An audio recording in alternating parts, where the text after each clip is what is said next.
Hello. This is the last part of DNF block, that is about the formation properties related to potassium permanganate, potassium dichromate. Right. So in general, we are talking about compounds of transition metals. So this is the topic: compounds of transition metals. This is the topic. Right, so yes. So first let us talk about oxides and oxoanions of transition metals. Alright. Now I'll just give you a small acronym to remember. Remember HAC. Okay. So higher the oxidation number, HAC, H stands for higher, acidic character increases and covalency increases. So the transition metals have a range of, they show variable oxidation numbers, right? So as the oxidation number, and the highest oxidation number is equal to the group number, that's what we also know. So as the oxidation number increases, it is becoming more and more acidic. It shows, generally metals show basic property, right? Because they have a tendency to lose electrons. Correct. So they're from basic oxides. Anyways, yeah. So as the variable oxidation number increases, they show more of acidic property, and metals are generally ionic in nature because they have a tendency to lose electron. But if the oxidation number increases, they show covalent properties, and it makes sense, right? Because losing one electron, if you say +2 and +3 +4. Losing 2 electrons is easy, so more ionic. 3 electrons is difficult because the nucleus is becoming more powerful. Correct? So now you don't have to get into the details why it shows, it's not relevant for you. But this, if you remember, I think you should be able to solve a pretty much of questions related to this 1 markers especially. Okay, so greater the oxidation number, more is the acidic character, more is the covalent character. In other words, ionic character will decrease. Right? So like for example, if you are talking about manganese, Mn2O7. Alright. Now, what is the oxidation state here? Mn is in +7 oxidation state, and that is the maximum for manganese. Alright. Manganese is atomic number 25, group 7. So, definitely it has the highest oxidation number of manganese, that is +7. You know this. And that means it is showing acidic character, and since it shows acidic character, it can form acids. So, this will give you HMnO4. Alright, it is giving you an acid. Similarly, if you are talking about CrO3, alright, so what is the oxidation state of chromium? X plus -6 is 0. So chromium is in +6 oxidation state.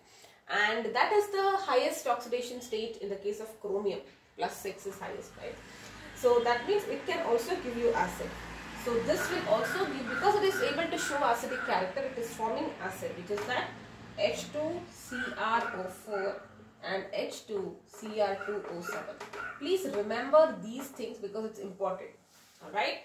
MnO4, it is manganate ion, permanganate ion, it is this much. This is the ion. So it is H1 here. Whereas CrO4 and Cr2O7 both are divalent, alright, so 2 minus, that's why H2H2, alright. So both Cr2O7 as well as CrO4, both of them have 2 minus divalent, therefore it is this, alright. Now let's talk about vanadium. Vanadium is atomic number 23, right? So if you are talking about vanadium, what will be the possible, write the configuration, 4s2, 4s2, D3D3. This is the atomic configuration.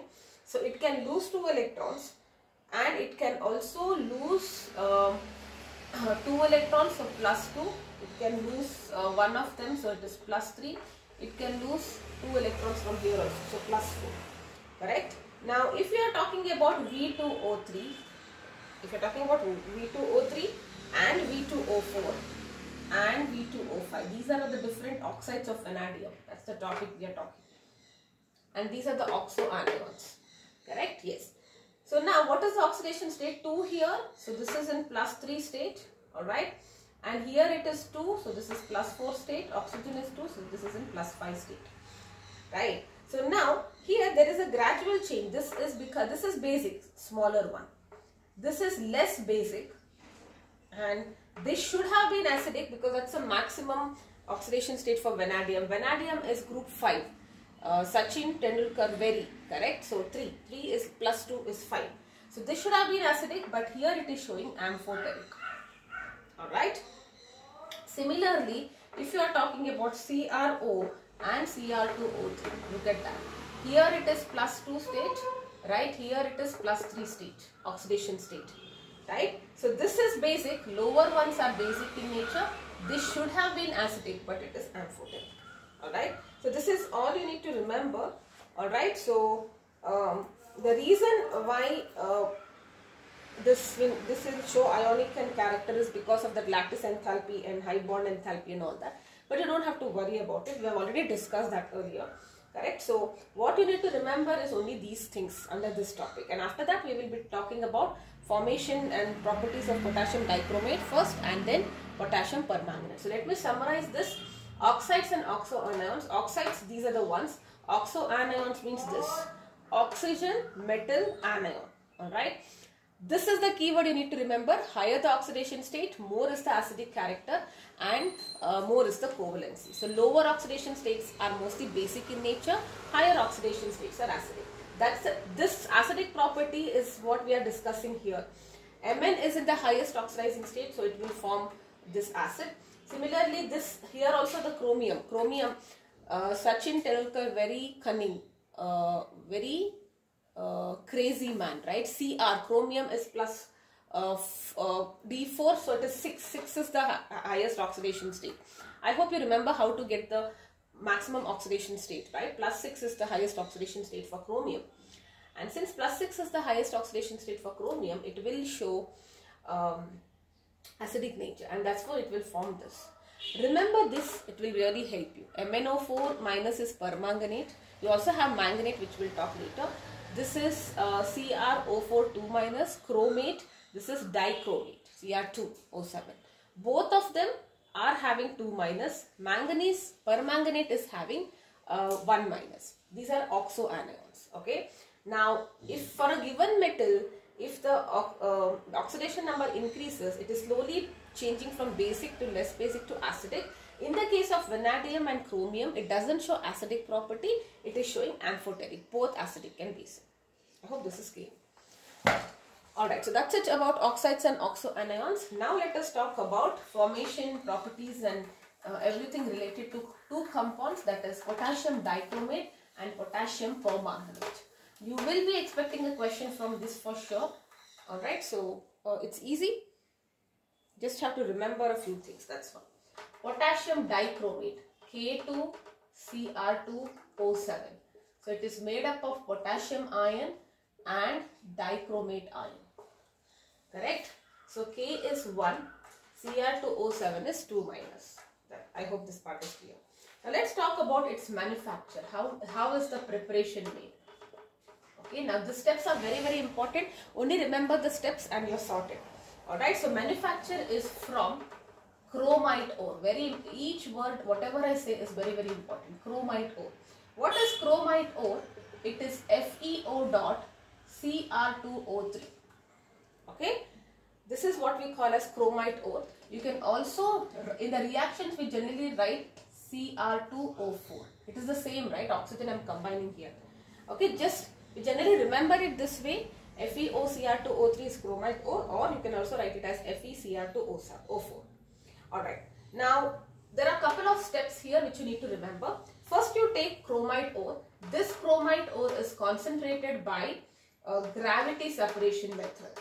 You would have studied this in your grade 10. Okay, different ways of, whenever you take a ore and you want to extract metal, first is what we call as concentration, where we generally remove the impurities. No chemical treatment as such. Gravity separation, under gravity you make sure you wash it with water or something, and the impurities which are heavier or lighter, depending on what is heavier, will settle down at the bottom because of its weight, right, density, and the lighter will wash away. That is what we call as gravity separation. Now, even if you do not know this in detail, not required. Okay, so concentration is done by gravity separation technique. After that, after this step, the ore is what we call as concentrated ore. It is roasted. Roasted means treating with oxygen, heating with oxygen rather. You would have studied this also. Roasted with soda ash.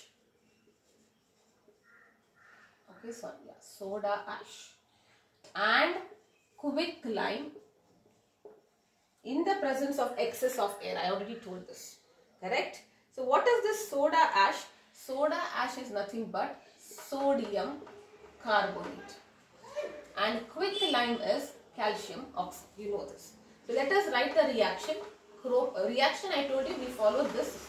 Okay, this plus sodium carbonate, soda ash, plus air, right, oxygen, in the presence of quicklime, you will be getting sodium chromate. Alright, so Na2CrO4. I told you, remember CrO4 2 minus, so therefore it is Na2.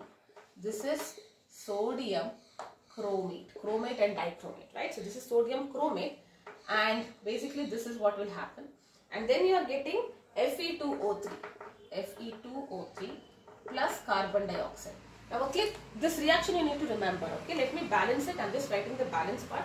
Alright, so here it is 4, here it is 8. If you want to remember the balance part also, it becomes easier, but here you don't have to remember. 8 and 2 here and 8 here. Okay, so this is what it is. Now the easiest way to, this I think is fine. You're taking chromite ore, soda ash, excess of air, you are roasting it in the presence of quicklime. So you are getting sodium chromate, this part is fine. You are not getting iron ferrous carbonate. Carbonate will give you carbon dioxide. Iron will react with oxygen to give you ferric oxide. Alright, so this is what it is. So you are getting sodium chromate. What you want? Potassium dichromate. So first this, after that you are leaching it with water. Okay, so whatever roasted mass you are getting a roasted mass, you leach it with water. Leach is like draining, okay, treatment with water to remove some components. Alright, sodium chromate is soluble in water, so it dissolves in water. Whereas rust is it is not soluble, you know that, right? So this rust or ferric, this is not rust as such, because rust is hydrated ferric oxide. We just say it is ferric oxide. I'm just telling this to remember, okay, so that you can remember it easily. This is undissolved and you can remove it by filtration, separate it by filtration. So this step is gone. This is a gas, it will anyway be released to the atmosphere. So you had a mixture of this and this can be removed by filtration, and this is a soluble salt, correct? Now it is soluble in water. What you do? You cool it. After filtration, you cool the mixture. When you cool it, you will get crystals, correct? So, not. This is later, okay? Sorry, yes. Okay, so you have the till here, okay? Now the first two steps, I will again tell you. You are taking chromite ore concentration by gravity separation technique, and then you roast it with oxygen, soda ash, that is sodium carbonate and calcium oxide. You are getting sodium chromate plus ferric oxide, which can be removed by filtration, and this will be soluble in water. Alright. What after this? So you are getting sodium chromate now, and you need potassium dichromate. So let us see how do you further convert this sodium chromate into potassium dichromate. Alright. Now your filtrate contains sodium chromate. So your third step is the filtrate, which is containing sodium chromate, right? Filtrate is nothing but water plus this. This is your sodium chromate. This will be acidified. You are acidifying it with sulfuric acid, and what you are getting is sodium dichromate. Okay, so you are getting chromate to dichromate. This is chromate, this is dichromate. So this is very, very important in general also. How do you convert chromate to dichromate? Always acidify it. The reverse also we are going to discuss later, okay? But chromate to dichromate is always acidifying, alright? Because when you acidify, the chromate ion will be converted into a dichromate ion. Please remember this.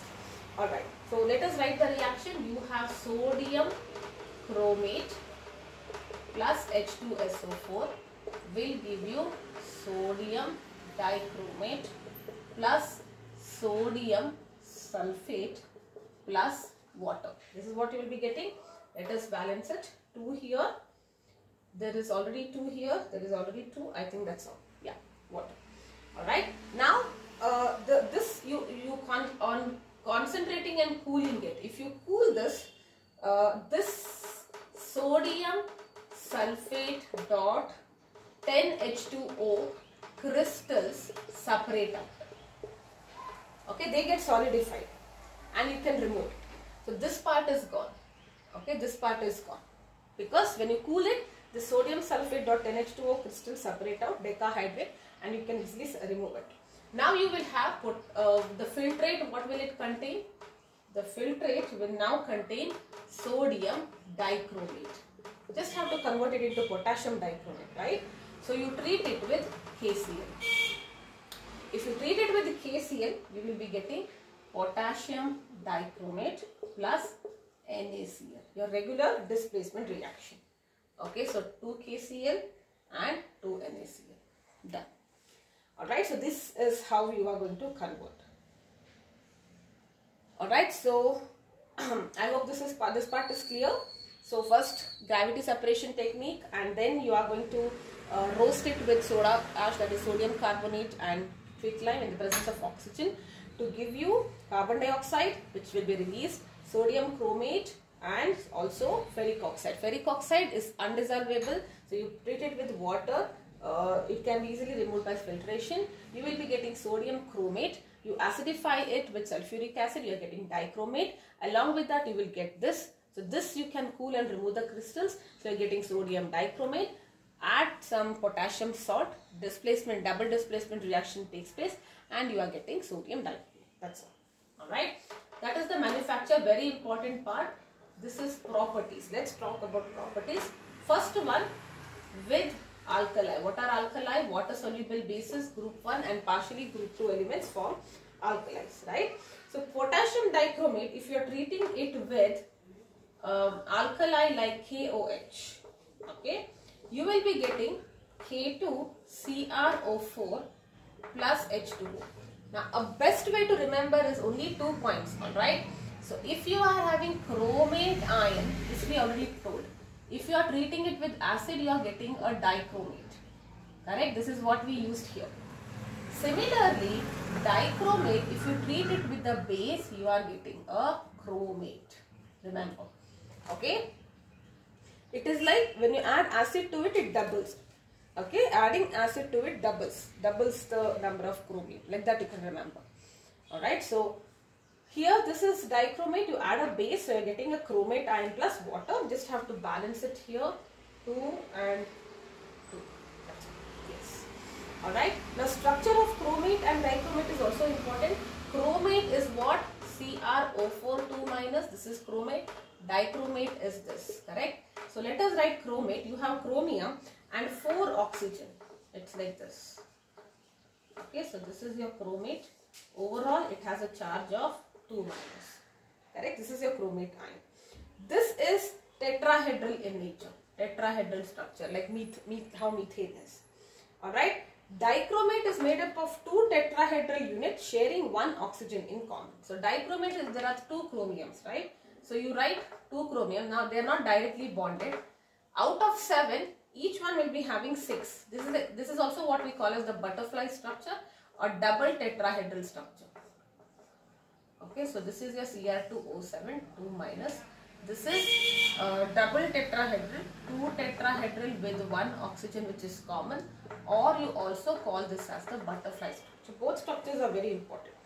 Alright, chromate, a regular tetrahedral, both of them have a charge of -2. Why it is -2 you will understand when you get into the internal of this, like each of them. That is anyway okay, don't worry about it. Alright, so yeah, so what was I saying? Yes, this is how the structure is. Alright, regular structure, this is a butterfly structure, dichromate. So that's about alkali nature. Now let's talk about oxidizing nature, which is super important. because this is a very good oxidizing agent. It has 7 oxygen atoms. It itself will get reduced and help others oxidize. Right? So, oxidizing nature is the second property. Now, very important, it is a very powerful oxidizing agent in an acidic medium. Alright, so its tendency to give electrons, oxidizing agent, so tendency of giving oxygen, as I should say. Alright, so that is increased in an acidic medium. Very, very important. Yes, alright. Let's now try to understand this. Let us write the ionic equation first. Now, see, actually I'll write this equation, then I'll tell you, okay, this is dichromate ion, right? So this is dichromate ion. Since we are talking about acidic, it is 14H plus and 6 electrons. It will accept electrons, right? Because it itself is undergoing reduction. Alright, so it will give you chromium, okay, that is 2 chromium ions plus 7 H2O. Now, how did this reaction come? If you recollect redox chapter last year, you had the same reaction which you had balanced and you had derived it. Potassium dichromate giving you chromium ions in an acidic medium. Remember, you had 2 different techniques of balancing it out, ion exchange and what was that, half reduction, oxidation number and half reduction method. You don't have to get into this. You blindly remember this. This is very easy to remember. Only the balancing part you need to remember. You have dichromate ion. Since it's an oxidizing agent, what is the chromium oxidation state here? Let us write that. Okay, here it is 3 plus, right? This is undergoing reduction. That means it should be in a higher oxidation state. So 2x plus minus 14 is minus 2, right? So 2x is 14 minus 2 is 12. X is in plus 6 oxidation state here. So chromium is in plus 6 and it is undergoing reduction, and your other medium, whichever is there, whichever reaction you are doing, that is undergoing oxidation. We are not writing that here. We are only, because this is a general reaction. Alright, you can say chromium is undergoing reduction from plus 6 to plus 3 state. Okay. Acidic medium, so you write H plus, and it is gaining electrons because it is undergoing reduction. So it is gaining electrons. Now, if you remember dichromate and chromium, this part I think it's very easy. There is Cr2, so you have to add 2 here. Remember 14 and 6, that's all. For dichromate oxidation reaction, oxidizing power reaction, remember 14H plus and 6 electron. These 2 numbers, if you remember, you are done. Because there is 14H plus, you have to write 7H2. That's all you need to remember. Alright. So if you remember this reaction, how beautifully you can easily balance the remaining reaction, I'll tell you. This reaction you have to remember along with the numbers. You cannot balance it directly. It's difficult. Alright. So there is a procedure which I studied last year, and you don't have to do all of that here now. Only remember this. This is what we call as the ionic equation. Okay, ionic equation. For the reduction of dichromate. Okay, ionic equation of reduction of dichromate ion to Cr3 plus in acidic medium. Very important reaction. You just have to remember this 14 and 6. That's all. Alright. Now you have, I think you have how many? 4 reactions under oxidizing, and we are done with it. Alright. Potassium dichromate is done. So the first reaction here is all are what? It is oxidizing others. So it oxidizes. You just have to remember this. It oxidizes first one, iodide ion to iodine. Alright, so what is it? Iodide to iodine. Is it oxidation of this? Minus 1 to 0, definitely oxidation. First, this reaction let us write. Iodide to iodine, right? So it is losing electrons. So that means there is I2, so 2I. That means it is losing 2 electrons. This is the reaction. Correct? Now, how do you club these two? Look at that. There are 6 electrons. Here it is giving 2 electrons, right? So if I write this as reaction 1, this is common to all the reactions. Okay, and if I write this as reaction 2, isn't it obvious that I have to multiply equation 2 into 3 and then you add it with 1? Because only if you add it, I can write the overall reactions, right? So what will I get now? If I'll just do this first. Alright, multiplying this by 3 because 6 and 2. So 3 2s are right, 6 iodide giving you 3 iodine plus 6 electrons. Now you add this with 1. This reaction plus 1. Okay, or if you want, let me write it as 3. Equation 3 plus 1 is what you're gonna do. What you have? Dichromate ion. Okay, plus, is there any H plus here? No. 14H plus. Now plus 6 electron minus 6 electron will go. I mean, it's on the other side. So plus 6 iodide will give you 2 chromium 3 plus 7 H2O plus 3 iodide. That's all. Alright. This is what is the reaction that you need to know. Isn't it easier? See, if you know this reaction, you just have to know what are the 4 different types. First is iodide to iodine, sulfide to sulfur, tin, SN2 plus to SN4 plus, Fe2 plus to Fe3 plus. That's all you have. Alright. So I will later make a list of it. You know how to write this. There are 6 electrons. Multiply and add it. That's all, very easy. Right? So yes. Okay, so this is the first reaction, iodide to iodine. Now let's talk about the next reaction, sulfide to sulfur. It oxidizes sulfide ion to sulfur. The second part, sulfide is S2 minus 2 sulfur. Okay, what will be the reaction here? Sulfide is giving you sulfur plus 2 electrons. I hope this is clear. So this is your equation 2 again. Now 2 and 6, again that means I have to multiply 2 into 3 and then add it to 1. I am directly writing it. Alright. So, or let me write this part here. Okay. So, if you multiply by 3, you will be getting 3 sulfide ion giving you 3 sulfur plus 6 electrons. This is equation 3. Equation 3 plus 1. That's your final reaction. Dichromate ion plus 14H plus 3 sulfide ions giving you 2 chromium ions plus 7 water plus 2 sulfur. That's it. Sorry, 3 sulfur. Not this is 3 here. 3 sulfur. That's all. Sulfide is getting oxidized to this. This is getting reduced to this. Therefore, it is acting like an oxidizing agent. Alright, isn't it easy? Next, tin 2 plus to tin 4 plus. Okay, stannous to stannic.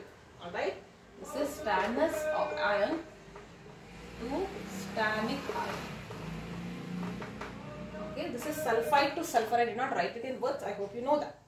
Alright, so let us understand this. This is stannous ion. It is losing 2 more electrons, right? Therefore, it is undergoing oxidation. It is always 2. Here also, this, if I call this as equation 2, 2 into 3 plus 1. Same thing we are gonna do, right? So 2 into 3 if you do, what we will get? 3 stannous ion giving you 3 stannic ion plus 6 electrons, and then I do 3 plus 1. That's it. So dichromate ion plus 14H plus, this and this will go, plus 3 tin or stannous giving you 2 chromium 3 plus 7 H2O plus 3 SN4 plus. That's all. Isn't it easy? That's all you need to remember here. 14 6. 14 6. That's all you need to do. Alright, and at last it is Fe2 plus to Fe3 plus.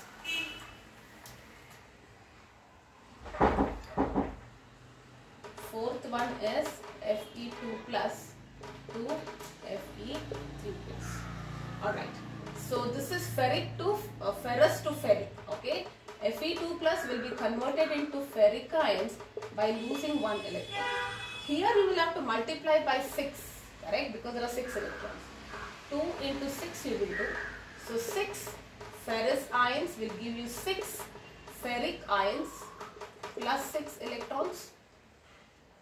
And then you will do 3 plus 1. So what you will get? Dichromate ions plus 14H plus ions plus 6 ferrous ions giving you 2 chromium ions plus 7 H2O plus 6 Fe3 plus. That's all. All the reactions are complete. So what is the summary that you need to remember? One is this reaction. Dichromate giving you chromium 3 plus. It's very easy to balance. Acidic medium, you remember 14 and 6, 7 water. And what are the things you need to remember? Iodide to iodine, sulfide to sulfur, stannous to stannic, okay, tin 2 and 4, and this you anyway know, ferrous to ferric. That's all. That very easily you can write this reaction. So chemical properties very simple. First property is with alkali, you already know that dichromate plus base will give you chromate. Chromate plus acid will give you dichromate. That's all. Right? Alright, so now let's talk about the next compound, dichromate. That's all. Manufacturing, chromite ore. Chromite ore you concentrate it, gravity separation, treat it with soda ash and quicklime. You will get sodium chromate plus ferric oxide which can be removed, and carbon dioxide. So after that you are getting sodium chromate, acidify to get dichromate, treat it with KCl. Done. Alright. Next is potassium permanganate, KMnO4. K plus and MnO4 minus. This is what is permanganate. Alright, permanganate ion. Alright. Now this is preparation, let us talk about. Very important, there you are using chromite ore, here you are using pyrolusite mineral. Pyrolusite mineral, which is manganese dioxide. It is that mineral from which you can extract manganese basically. Yes, pyrolusite. Chromite ore, FeOCr2O4, Cr2O3, and manganese pyrolusite MnO2. Okay. Yes. So let's talk about the first step here. So you are taking powdered pyrolusite. Okay, and then fusing it with KOH. You are treating it with KOH, which is a very good alkali, in the presence of oxidizing agent like potassium nitrate. This is the first step. So you take manganese dioxide, alright, and you treat it with KOH, and it is oxidized. Okay, therefore you are getting oxygen in the presence of KNO3. So what you are getting here is potassium manganate, K2MnO4 plus H2O. This is what you are getting. This is potassium manganate. Now remember this, I'll tell you what. Alright, so first let's balance this. This is 2Mn.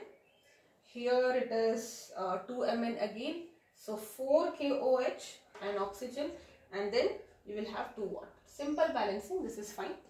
Now permanganate is this much. Manganate is MnO4 but with 2 minus. Okay, so this is manganate ion. See, what and all you have, you just try to remember. Chromate and dichromate both are having -2 charge only.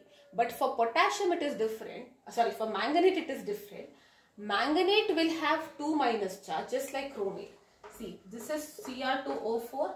This is chromate ion. This is 2 minus here, sorry. Chromate ion. And manganate will also be like that, 2 minus. Okay, this is manganate ion. Dichromate is this. Okay, and permanganate means, permanganate is the only one. The formula is same but with the minus sign. This is permanganate. Okay. A simple way to remember is, in the case of chromium, chromate and dichromate have different formula but their charge is same. Both are divalent. In the case of manganate, the formula is same but the charge is different. Permanganate has -1 and manganate has -2 charge. Alright, so this is MnO4 2 minus. Therefore, it is K2 here. Alright. Now, this fused mass is treated with water. You are treating it with water. Your manganate, potassium manganate, dissolves in water and it gives you a green colored solution. Alright. So, you put it in water, you get a green colored solution. Alright. Now, K2MnO4, that is potassium manganate, it undergoes disproportionate reaction. You know the meaning of disproportionate? Both oxidation and reduction happening simultaneously in a neutral or acidic medium to give you permanganate. That's it. So what you do? You take this manganate MnO4 2 minus ion in an acidic medium. So let us take 4H plus. Okay, so I'll just write this reaction here.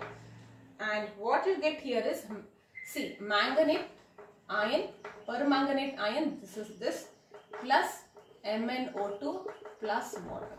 So basically remember, you're getting back your pyrolusite or manganese dioxide. Alright, so 2 MnO4 and 2 water.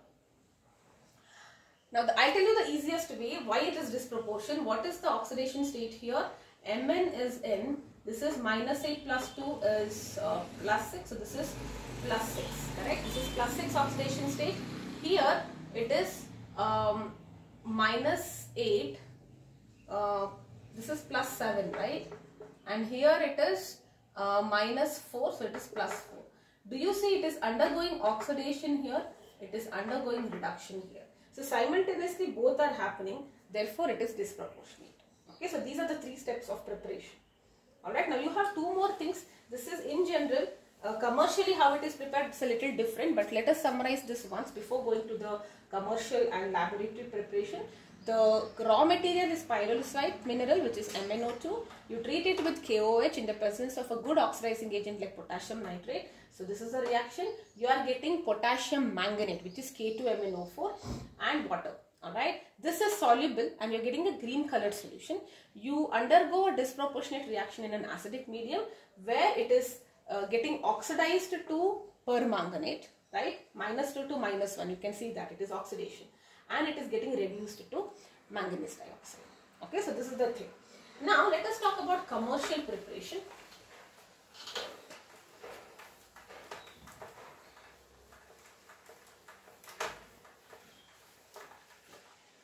Alright, small changes.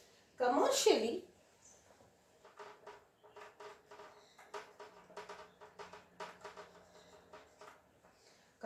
it is prepared by the alkaline, this word is important, alkaline oxidative fusion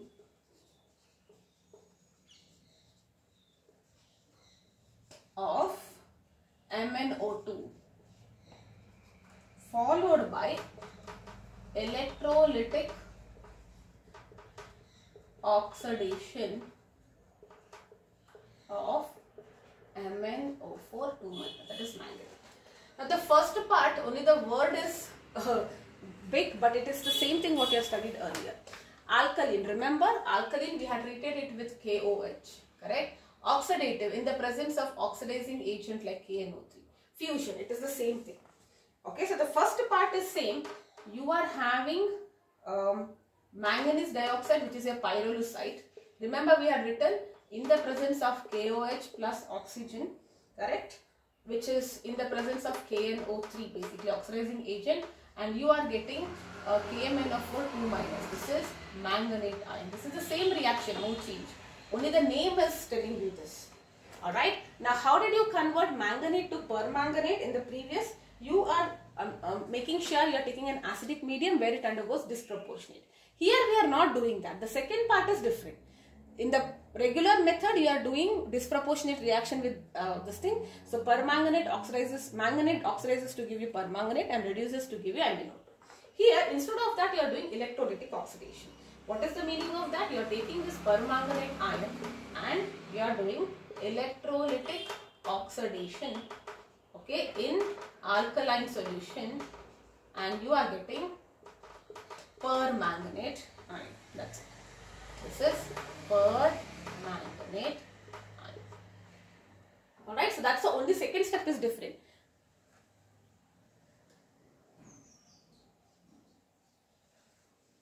Only the second part is different. From here you are getting permanganate ion. That's all.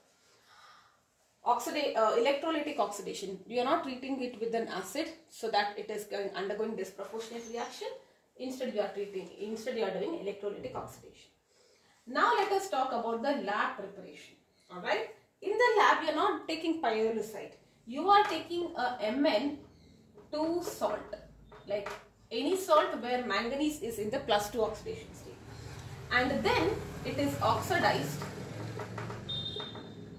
by, this word is important, peroxo disulfate. I'll tell you what is this, and you will be getting permanganate.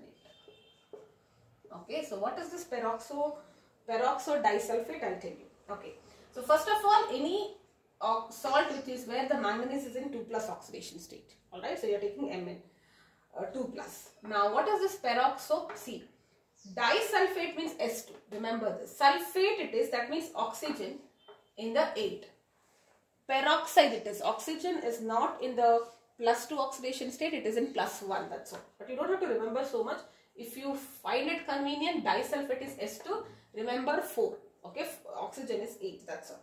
So this is 2-. Alright, this is peroxo disulfate ion. S2. This is this ion, peroxo disulfate ion, plus water. You will be getting permanganate ion plus sulfate ion plus 16H+. Okay, now this is not that important, but if you find it difficult to balance out, then I would advise you to at least remember the water. You don't have to remember the number for H+, because if it is 16 here, it will be 8 here. Then it becomes easy to balance out other things. Alright, if it is 2 here, it is 2 here also. And sulfur it is 2 here. So it is 5 here and it is 10 here. I'll leave it to you how you want to remember it. Alright.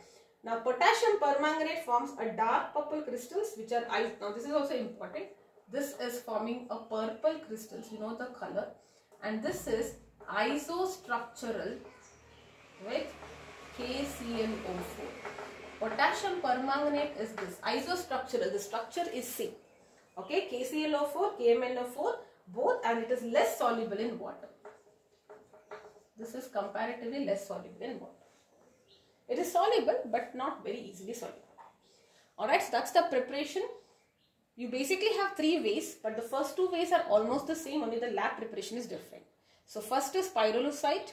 Pyrolusite you undergo that is alkaline oxidative fusion. You take alkaline and take a potassium nitrate. You will get potassium manganate, and that potassium manganate will give you green color. Undergo disproportionate in the reaction in the presence of acidic solution to give you a permanganate ion and MnO2. In the commercial step, instead of undergoing disproportionate in an acidic medium, here you are taking alkaline medium and you are undergoing electrolytic oxidation. Lab, you are taking 2 salt and then you are taking peroxo disulfate, S2O8 2-. This salt you are taking. That's all. Alright, last is the chemical properties.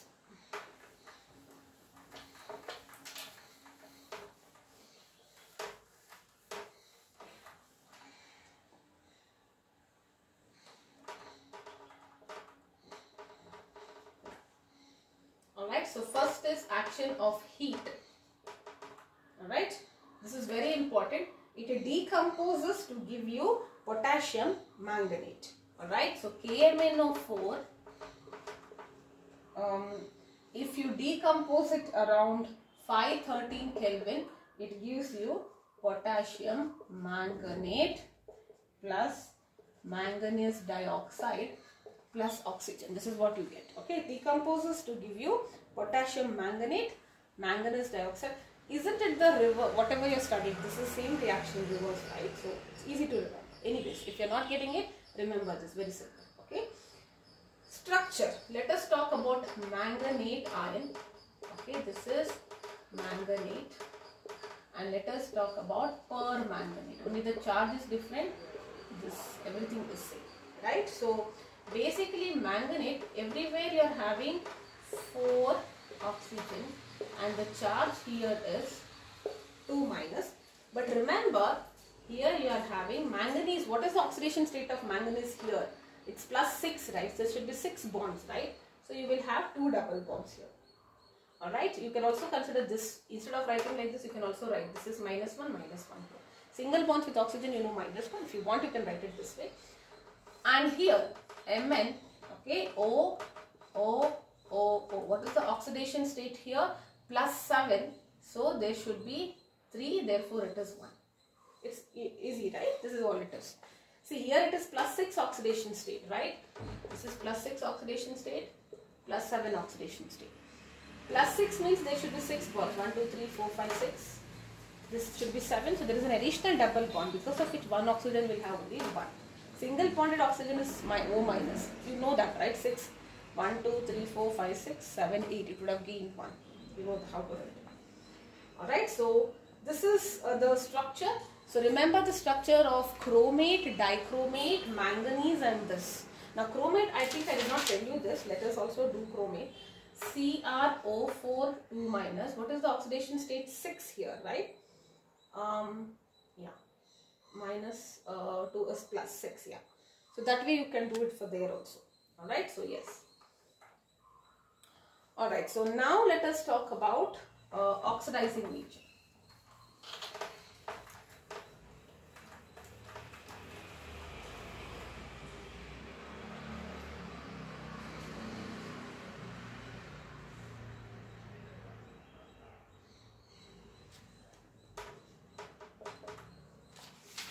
Oxidizing, this is also a very good oxidizing agent in all medium. There it was only acidic, basic and neutral medium. Everywhere it will undergo oxidation reactions. So here we are going to divide it into two properties, two subcategories. First, let us understand oxidizing nature in the acidic medium. Again, you have to remember the ionic equation. Just like there, dichromate giving you Cr3 plus 14H plus 6 electrons. Same here also you need to remember. Permanganate ion in the presence of 8H plus 5 electrons will give you Mn2 plus 4H2O. So manganese is in 4, 8 minus 1 is plus 7, right? So plus 7 to plus 2, it is undergoing reduction, right? So there you need to remember 14 and 6. Okay, so for chromium it is 14H plus 6 electrons. For permanganate it is, this is dichromate. Okay, let me write it. Dichromate, it is this, here it is 8 plus 5. 14, 6, 8, 5. That's all you need to remember. If you remember here, water is easy, right? Whatever is 8, you do it too. That's all. Right? So it's very easy. Now it is very easy. The first part is again the same. Iodide to iodine. Okay, so you have iodide to iodine, iron to this, sulfide to this, same thing. Instead of tin, you have chromate, oxalate to carbon dioxide. That's one extra. Alright, so what will it be? You know this, 2 iodine giving you, 2 iodide giving you iodine plus 2 electron. You will have to, let me call this as my first reaction. Alright, this is my second reaction. You will have to multiply this. Okay, so here you have 5 electrons, right?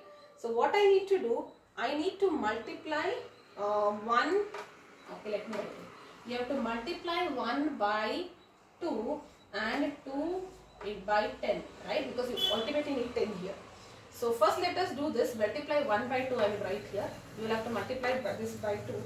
So 2 MnO4 minus plus 16H plus 10 electrons giving you 2 Mn2 plus 8 water, and here if I multiply by 5 you will get 10 iodide giving you 5 iodine plus 10 electrons. Now you add them. Okay, this part you add. So what you will get? 2 MnO4 minus plus 10 iodide, alright, plus 16H plus giving you, this part is gone, so you will get 2 Mn2 plus 5 iodine plus 8 water. That's all. Isn't this easy? If you know the ionic equation, that's all. 14, 6, 8, 5. That's all you need to remember. Okay, chromate to Cr3 plus, permanganate to Mn2 plus, Cr3 plus, Mn2 plus. That's all you need to remember. Alright, so this is it. Now let's try to do the same for oxalate. This is the different one. Oxalate is C2O4 2 minus. This is your oxalate ion to carbon dioxide. Oxalate to carbon dioxide. You can see for carbon what it does, right? So carbon here is plus 4 state, and here what is it? 8 minus 2 is minus 6, right? Plus 6. Yeah, minus 6. 1 minute. This is minus 8. 8 minus 2 is plus 6. So 6 is plus 3, right? So plus 3 to plus 4 it is under. Anyways, just for your information. So let us write it C2O4 2 minus. So it is having 2 electrons. It is losing 2 electrons to give you 2 carbon dioxide, right? 2 electrons is losing. This is CO2. This part is fine. Now again here you will have to multiply. This is equation 2. Let me write it. Okay. So you will multiply 1 by 2 and 2 into 5 and then you will add. Okay. So that's it. 1 into 2. You can directly write it if you are comfortable. 1 into 2. 2 MnO4 minus plus 16H plus 10 electrons giving you 2 Mn2 plus 2 8 water, and here it is by 5. So 5 C2O4 oxalate to give you 10 carbon dioxide plus 10 electrons. Okay, so this and this is gone. So 2 MnO4 2 minus plus 16 plus 5 oxalate ions to give you 2 manganese plus 8 water plus 10 CO2. That's all. That's all. Alright, so this is for oxalate.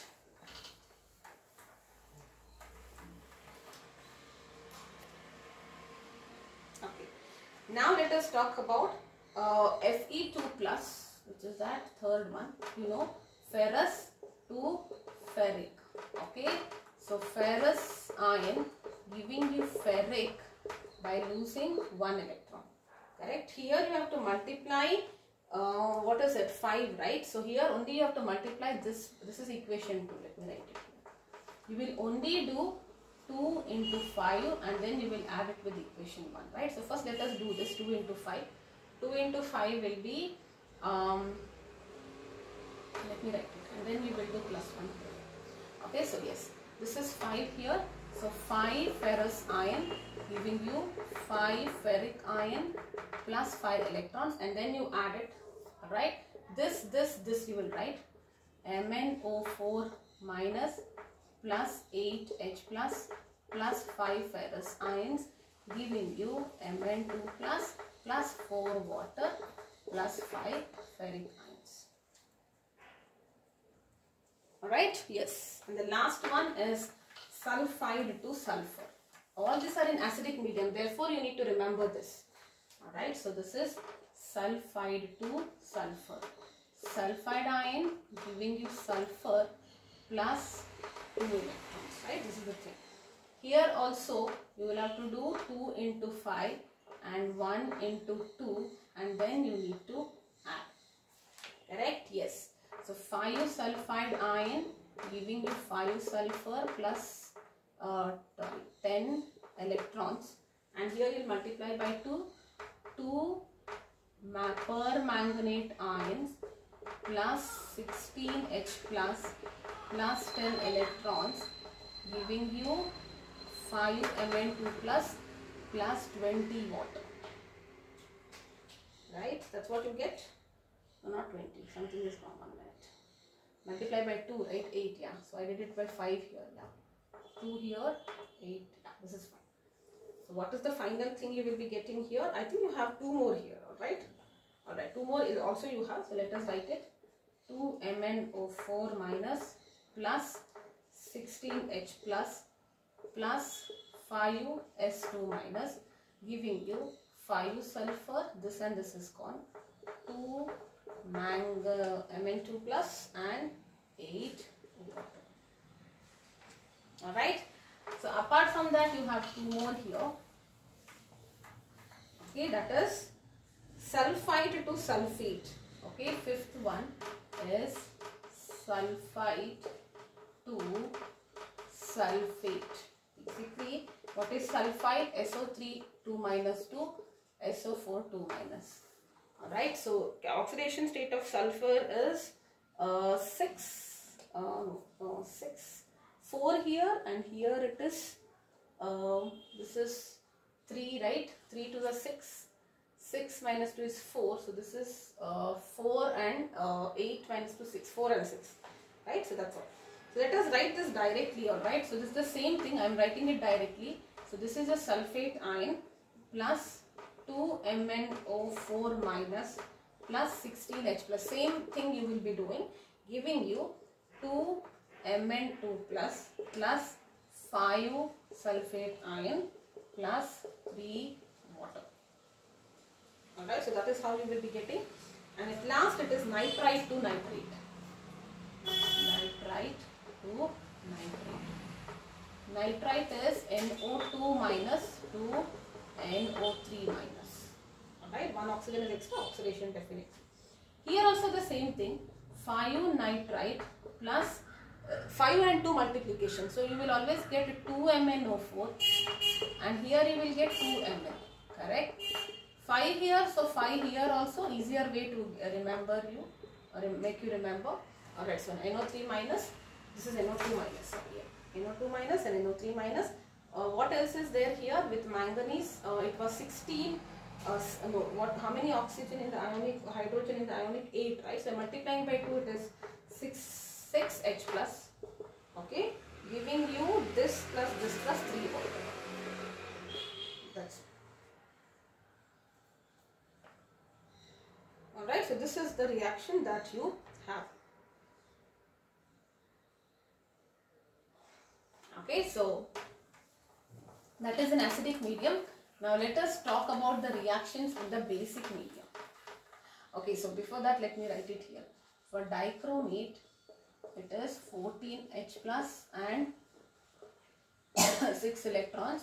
For permanganate in the acidic medium it is 8 and 5, and permanganate in basic medium, what will be the ionic equation? Neutral or alkaline? Okay, let me say neutral. So it will take 2 water and 3 electrons. This much if you remember, it's fine. 14, 6, 8, 5, and instead of H plus it is water, 2, 3.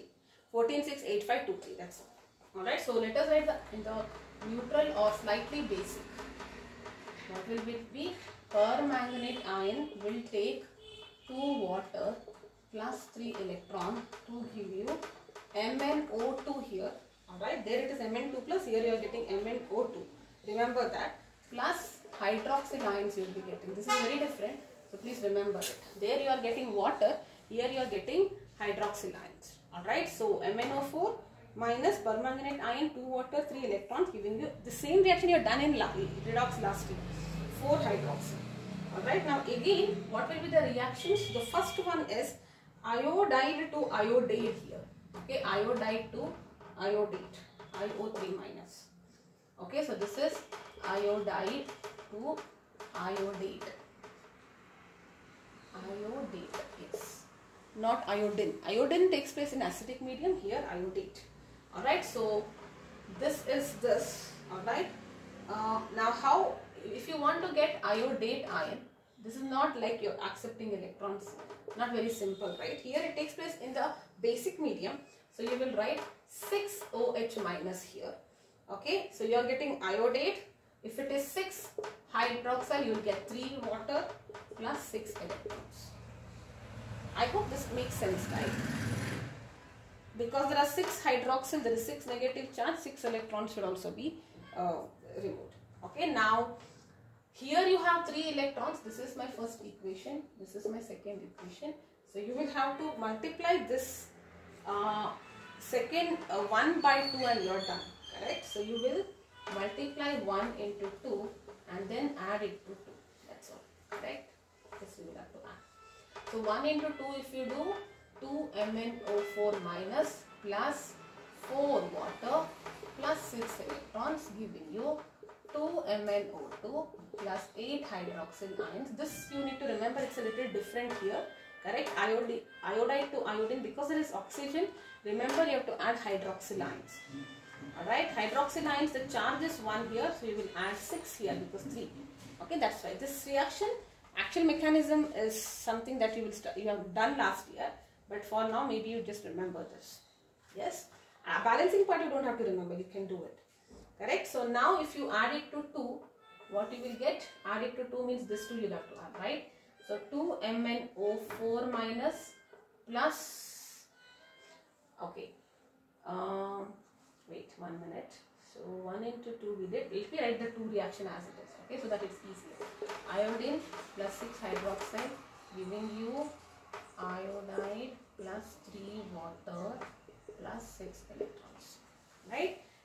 let us now write the final reaction. 2 manganate plus iodine you have, plus how many water? There are 4 here, there are 3 here. I will write 3 water, 6 and 6 gets cancelled. This I will shift here, right? So 2 MnO2 plus iodate plus this we have already taken, so 2 OH minus. This is what you get. Alright, similarly you have thiosulfate to sulfate.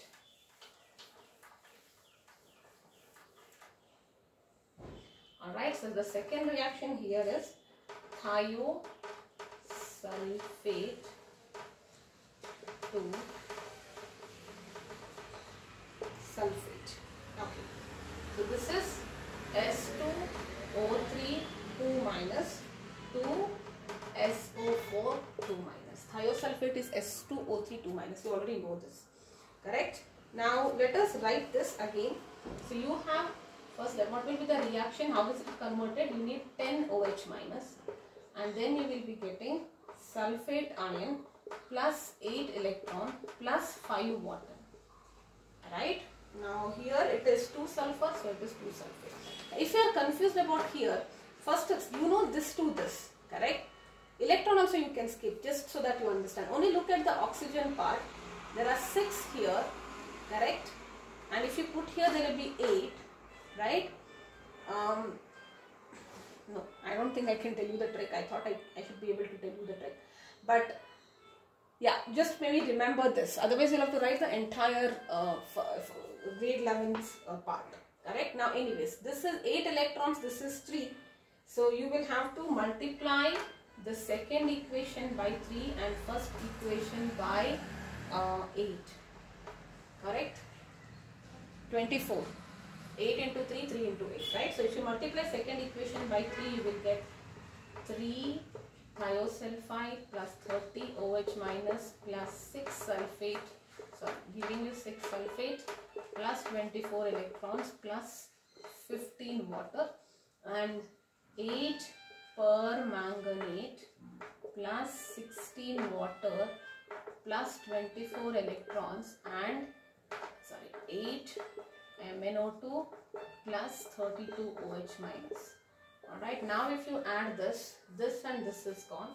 Let us write it.